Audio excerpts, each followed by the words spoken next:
Top of the morning, good people. Welcome to another edition of Double Innocence with your boy E-Dub, dropping gems and taking absolutely zero prisoners. Laker Nation, how's that search for your head coach going?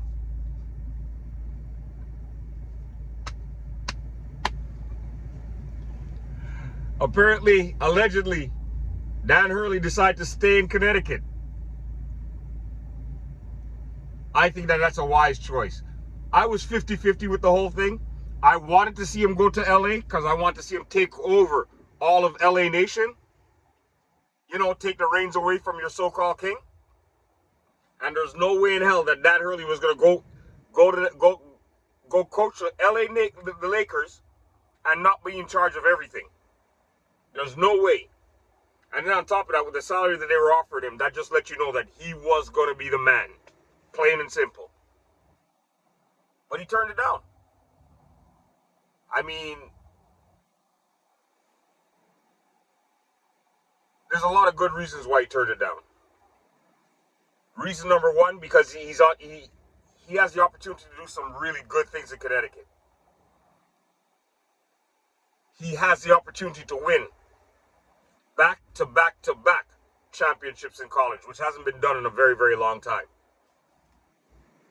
I don't even think it's been done in my era, honestly speaking. I'm trying to think back. I can't think of any team or any head coach that's won 3 years in a row. There's been coaches that's won it 2 years in a row, yes, but I don't think there's any coach in my era that's won college NCAA championship 3 years in a row. He has a chance to do it because a lot of his team is coming back. That's number one. Number two, why would you want to leave a situation where you are really the man to have to go and deal with the attitude? Don't care how much money you're getting paid, because you know as soon as things start to go sideways, the first person they're going to be pointing fingers at is the new man in charge. But if by chance you guys go on a 10 or 15 game winning streak, who's going to get all the credit? The so-called proclaimed king. So you're damned if you do and damned if you don't. So I guess Dan Hurley made the right decision and said, damn it, I'm not doing it. But really and truly, it's kind of sad to see exactly where the Lakers are right now, because as a kid growing up, they were one of the most prestige teams in the league. You know, Showtime Lakers. You know what I'm saying? What if you watch any one of their games? I mean, it was like you were watching a complete show. You know, as far as the entertainment was concerned, as far as the Laker girl, the Laker cheerleaders, and then you had Magic Johnson running that offense. It was a complete show, and it was a franchise that had a lot of pride. Yeah, they did things a little bit differently, but at the end of the day, they had a lot of pride with the way in which they went about trying to win championships. Now look at them.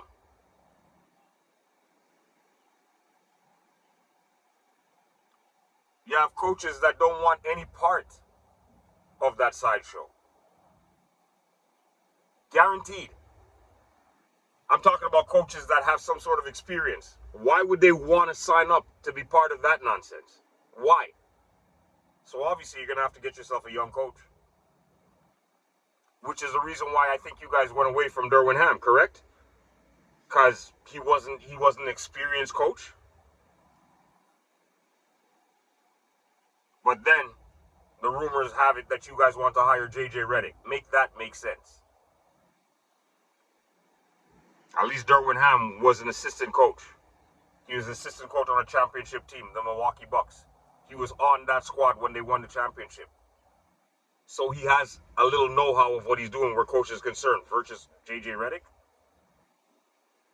who played college, was a role player in the NBA, has absolutely zero coaching experience whatsoever. But that would be the guy that the GOAT wants to back? Why? That's what you guys need to ask yourself that question. Why?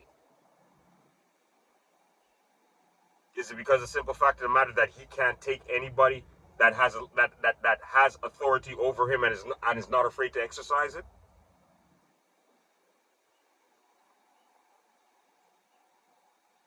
Hence, Erik Spoelstra in Miami. Hence, his first head coach in Cleveland. I can't remember. Paul Silas.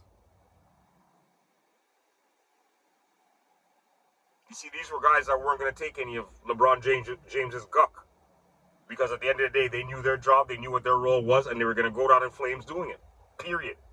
They weren't going to have a player dictate and conduct exactly how the team was going to roll. If you've noticed, take a look at LeBron James's career. With the exception of those two coaches, who else has he really had? That he hasn't been the one moving the pieces on the board. What head coach has LeBron James had that would be willing to hold him accountable for his nonsense that he does on the court? Like I said, there's only two that I could think of right now off the top of my head that he's had that he was unable to do anything about. Well, no, sorry. One head coach that he was unable to do anything about. He was able to get rid of Paul Silas. But don't take my word for it. It's out there. Apparently, allegedly, LeBron James tried to get Erik Spoelstra fired from Miami. Just lucky that he ran into a GM that's old school. You know, part of that Laker Nation that I was just telling you guys about, that had pride, that did things a certain kind of way. Pat Riley was the head coach of that particular squad.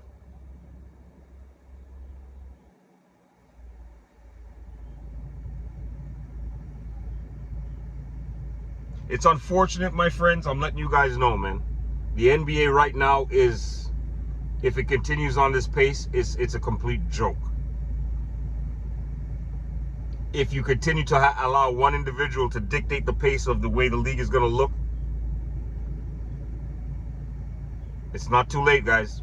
You guys need to take back the reins of your league. Laker Nation, you need to take back the reins of your team. You need to show one individual that he is no bigger than the logo that you guys wear on the front of your jersey. And especially at the age of 40 years old. His glory days are way behind him. Right now, you guys got to be thinking about rebuilding, and you guys got to be thinking about the future and try to get back to your championship ways.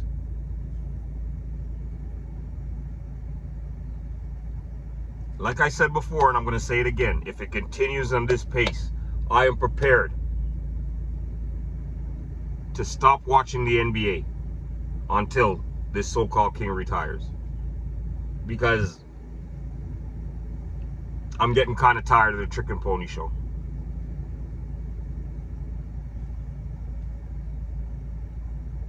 The game is not as exciting to me as it once was, for the simple fact of the matter that it's hard to really watch one individual handcuff a league this way. It's hard to watch one individual handcuff an organization this way.